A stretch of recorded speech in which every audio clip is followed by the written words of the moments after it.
All right. Now what we're going to do is go back. We went through Ruby and partway through Rails here, and we're going to go back to good old Agile design now. Behavior-driven design and user stories, which we've talked a lot about. So, why do software projects fail? Well, they don't do what customers want, or the projects are late, or they're over budget, or they're hard to maintain and evolve, or they're all of these, all of the above, right? So what is it about Agile that tries to avoid these failures that are so famous? So let's do a little review of Agile. So Agile is working closely with customers to develop requirements, and you work with everybody involved in the project. You do these iterations that are pretty quick every week or two so you don't get out of sync with the customer, and instead of these longer phases of the plan and development methods. And before you do the next thing, you check with the customers to make sure they're happy with what you've done so far. And so you're validating, building the right thing, building the thing right. The actual iteration that corresponds to chapters of our textbook is what we're doing now, and what's highlighted in yellow is what we're talking about today. So talking to the customer, behavior-driven design, and then measuring velocity. We'll do all that today. So what is behavior-driven design? That is the idea that you ask questions about what the app is supposed to do before you start writing it and during development. So this is a different idea, right? Rather than you'll build it and then show it to the customer. So, and it's focusing on validation versus verification. How are we going to get our requirements in cooperating with the customer? We're going to use user stories. Just stories, that sounds like fun. Let's write up some stories. And these are these very lightweight, short descriptions of how the app's going to be used, and you're going to be doing this very soon, right? And the BDD part of it, behavior-driven design, as opposed to implementation, is you're trying to capture the behavior. You can think of it at the acceptance test level or integration test level. Armando will talk about test-driven design in the future segments, and that's more about implementation. So what are these user stories? What do they look like? Well, they look like this. This is this 3x5 card. So it's 1 to 3 sentences in just plain old English. It has to be short enough to fit in the 3x5 card, and it's not something you write yourself, you write in conjunction with the customer.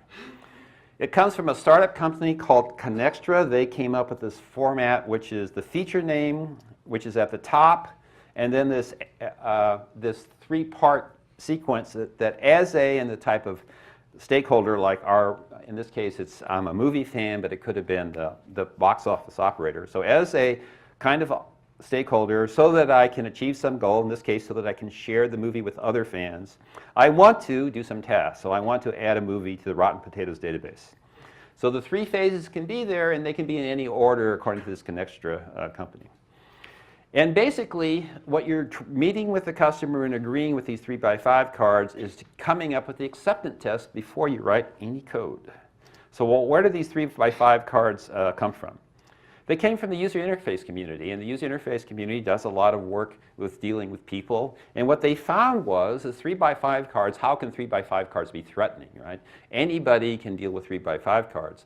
When you start building code and you show that to them, they kind of feel constrained by the code you've built because they don't want you to have to throw it away. But because we want to get to what the customer really wants, rather than what they think they want, we want to have them involved in the brainstorming, and 3x5 cards are a really easy way to do it. It also takes almost no time to fill these out. And once you get a bunch of cards, you can rearrange them, reprioritize them, decide what you want, and you can obviously easily throw cards away if you decide you don't like the user stories. And then over the development, it's easy to create these new 3x5 cards.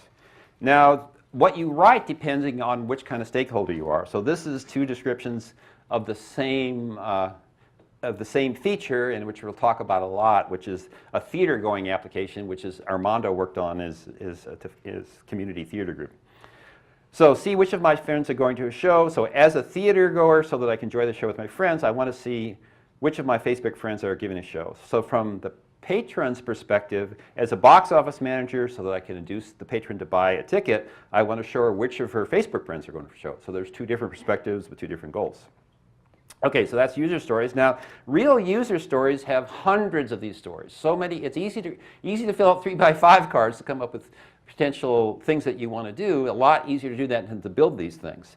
So there's something that's called a backlog, which, there's the ones I'm working on, and typically even when a project will be done or the first release, you still have a bunch of 3x5 cards left, and that's what the backlog is, and we'll see that with tools to track these things.